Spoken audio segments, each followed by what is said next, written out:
Good morning. Hello. Hello. How are you? Right. Meet Stanley Park's longest resident. Hi, my name is Christensen Bailey. Chris is good. I've been living here for 34 years now. Since 1990, Chris Bailey has lived in the forest in the middle of Vancouver.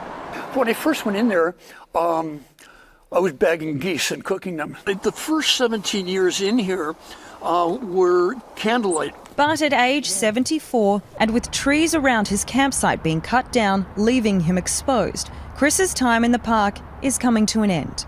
Do you think you have achieved what you came here to do? Oh, beyond what I ever expected.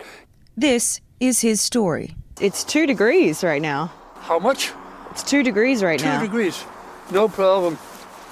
These are a good jacket. Everything about Chris's campsite is simple but functional, The rain factor that comes down, just like water off a duck's back. accounting for the rain and the cold. Right, you got a blanket, 1 sleeping bag, 2, 3, and a 4th. So that's good for like 20 below. The roof is made of clear tarpaulin and old fishing nets, so natural light beams through. Flowers add colour, and one side of the tent is always open, so birds can fly in. The chickadees are a godsend, really. It's a whole relationship that, say, over 7 or 8 years has kind of been a really total support. Chris was born in the US, but his family moved to Canada when he was a teenager, so his father could work in Ottawa.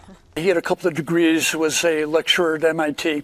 He studied maths and engineering at university and was briefly married, but Chris found his true self in art. And the way that I was perceiving life, the people that I was associating with or viewing nightly, I was not happy with. And when I saw the opportunity to go to another situation in the art world, I jumped on it. Chris visited Vancouver in 1981 on a hitchhiking trip from Toronto. That was his first experience camping in Stanley Park. The combination of the forest and the ocean in the middle of a city drew him back less than a decade later when Chris turned 40. And he never left. The quest is for mind, to look at influences of the peace and quiet of the force on creativity. And that's square one 30 years ago. Each morning he meditates for an hour before dawn, and art I've got several other bags like that. is his true passion. How long do you think you would spend doing this in a day? In a day. The whole day. Abstract paintings and sketches created in the forest. Did you make this music? Yeah. He even makes his own music, playing flute and horn over jazz backing tracks. How do you record it? How do we record it? I have some very good recording gear and mix it on, a phone. Living outside, Chris is exposed to the elements. He bunkered down during Vancouver's 1996 storm of the century. The 2021 heat dome he hardly noticed, but the windstorm is a scarring memory. That's an experience which, I wouldn't wish on anybody. This tree that came down between the maples, this tree that I'm standing on, this portion here, came down. In 2006, hurricane-force winds ripped through Vancouver. Chris took shelter under a log. 15 feet over, another tree came down, and then 10 feet beyond that is where I would be sheltering when the wind came in. What did that sound like? What does it sound like? The wind. Sounds like freight trains coming in. Around him, more than 10,000 trees were uprooted. To see that or witness that is, devastating. Really, you hardly ever get over it. Despite his camp being fairly hidden, Chris's presence wasn't a secret. Because if he didn't come by, we would go out and check on him. Now retired Vancouver Police Constable Mike Keller first met Chris Bailey in 2003. He seemed to be very, very well equipped for himself. Like, he was very self-sufficient. Keller spent 20 years with the VPD's mounted unit in Stanley Park. It's their job to know who's in the forest. We were really focused on the people that were drug addicted, alcohol addicted, involved in crime, maybe using the park as a place to hide or even do crime. Chris was not one of those people. There have been a lot of people living in the park, and I think a lot of people will be surprised by that. Sergeant Susan Sharp has known Chris since 2010. She says during her time with the VPD, there have been around 10 long-term residents in Stanley Park, all men over 50. Chris's stay is the longest. My relationship with him was special and unique. He was very special and unique. He wasn't like other people that were living in the park. Every Christmas I get a note from him via email or a text message just saying Merry Christmas. At Christmas time one year, he brought me some art. It's this connection to art and nature that's kept him here so long. When you first went into the park, did you know at that point that you were going to be there for 30 years? No, not at all. If I checked out of here tomorrow into the great beyond, why not go with it? Through 30 years of rain, snow and summer heat, Stanley Park's longest resident has been living outside and content. You can get 4 or 5 weeks in a row without sun. And I'm perfectly comfortable. I have no time schedule usually except my own. Somehow he's survived and he's kind of thriving, really. From his campsite in the forest, Chris Bailey ventures out often by bike. So these are just inner tubes. His ride rigged up to support anything he might need to carry. When it gets loaded up, like for groceries, there's, I'd estimate, like 200 pounds on the bike before I get on. These days, he buys his food, but in the early years, Chris would feed himself by dumpster diving or catching wild geese and ducks. It was easy to do. Get some grain, go down to the water, throw it at the grain in the water, they show up, you bag one, pluck it, and you go down to the beach, build a fire and roast it. Determined to be self-sufficient, he often refused offers of food vouchers and clothing. He never took anything from us. I think at one point I got him a pair of shoes just because his were so wet, and he was so grateful and so thankful. With a talent for painting, Chris worked sign writing jobs around the city, and he stayed connected with technology by travelling to UBC and spending up to 20 hours a week in the computer library. The patterns of living and subsiding were basically by what I was able to think up. One of the happiest periods of my life was that period decade forward. My income at that time was less than $300 per year, per annum, for that 10-year period forward. See, I love this part. Life here is centred around the forest. Tell me what you like about this particular tree. Looking at it from here, I think that's an incredible, look at it. Plants and animals all playing a role in Chris's journey through art and self-development. You're in this place, there's no involvement, you're not studying a book that says do this for tone and shade or any teacher, instructor. It's between you and the natural world. In 2017, everything changed.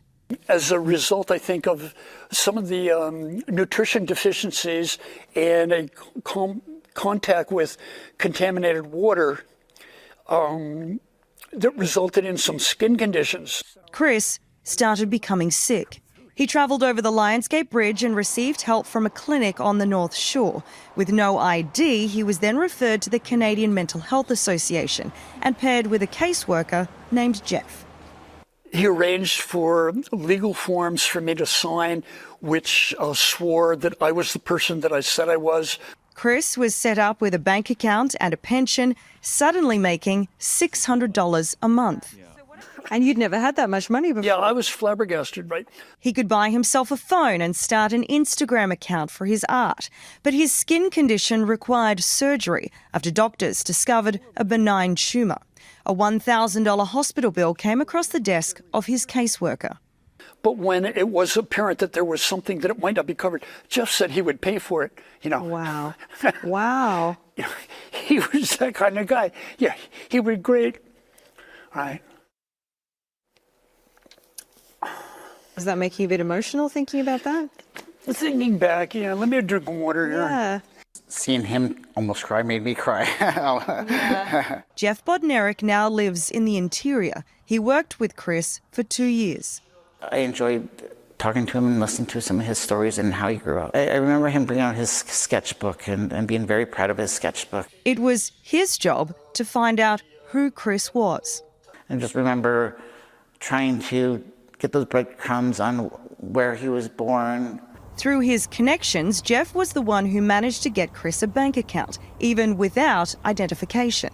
You know, I figured the guy was eligible for sainthood myself, you know, with what he had accomplished. And By this point, Chris had spent 27 years living alone in Stanley Park.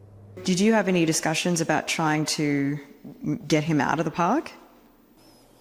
And no, because that's not what he wanted. In 2019, Chris was preparing to leave, but Jeff had left his role and the process of getting Chris a passport stalled. His case fell through the cracks. How much longer do you think you'll be staying here? I don't know, it's up in the air. His time in Stanley Park is coming to an end, but what's next is unknown. It's easy to see the physical changes of Stanley Park through the years. The once lush forest is becoming a shadow of its former self, particularly around the campsite of the park's longest resident, Chris Bailey. You could hear singing, that type of thing. They're all gone. Living in the park for 34 years, Chris notices every difference. That one stream there used to be a flow of water year-round through there. And right in this one location, the owls used to come in every morning and bathe. Really beautiful. They don't do that anymore. He says certain birds no longer visit. The trails are busier and it's louder. So I get hundreds of these in a week. So too must Chris's life go on. And he knows it. He started preparing to leave the park in 2019. I did not wear, say, blue jeans for a couple of decades. And I only wore blue jeans as a token experience in re-interfacing with society a couple of years back and purchasing some jeans to see what it felt like. But the process of leaving stalled. Not having an ID, is a big thing. And Without a passport or any identification, Chris has been unable to secure housing. And officers with the Vancouver Police Mounted Unit don't want to put him on the streets. I never wanted to go and forcibly remove someone who I know wasn't, had any criminality. Chris is like many people who have found themselves in the park. Going down to the downtown east side into a SRO is just not an option. When I first met him over 20 years ago, he was a younger man that was jumping around the logs and showing me different blades of grass within the forest. Now it's not so much. He's a little bit slower. It's remarkable that he's been out here this long. The question now is, where could Chris live after spending more than 30 years living in solitude in a forest? living the way he does, it's going to be very difficult for him to go into housing, where, he'll find it really claustrophobic. Even Chris isn't exactly sure what's next or how long the move-out process will take. He has an interest in becoming an artist in residence somewhere or living in shipping container housing, even going back to Montreal. But he does have one desire. If I can locate, ideally in a natural setting. He wants to stay connected to nature. The VPD say they're in the process of getting him to this next stage. We're going to be getting him his passport and making sure he's got all his ID so that as he transitions into housing, which I think he's ready for. This post is an element of carving. The man Chris is today is vastly different from the person who started on this journey in 1990, a former bartender and corporate worker who made a conscious decision to change everything. I could call myself enlightened. And I shed a lot of burdens, a lot of light patterns of thought and application began to emerge much more spontaneously. That's a maple. Those who've known and helped him along the way have been moved by his story and are as curious as anyone to see what happens next. I do know that I'll stay connected to Chris via email, text, I do. I look forward to seeing what his next chapter is going to be. In the universe, the only positive outlook you know, to put out as life goes on.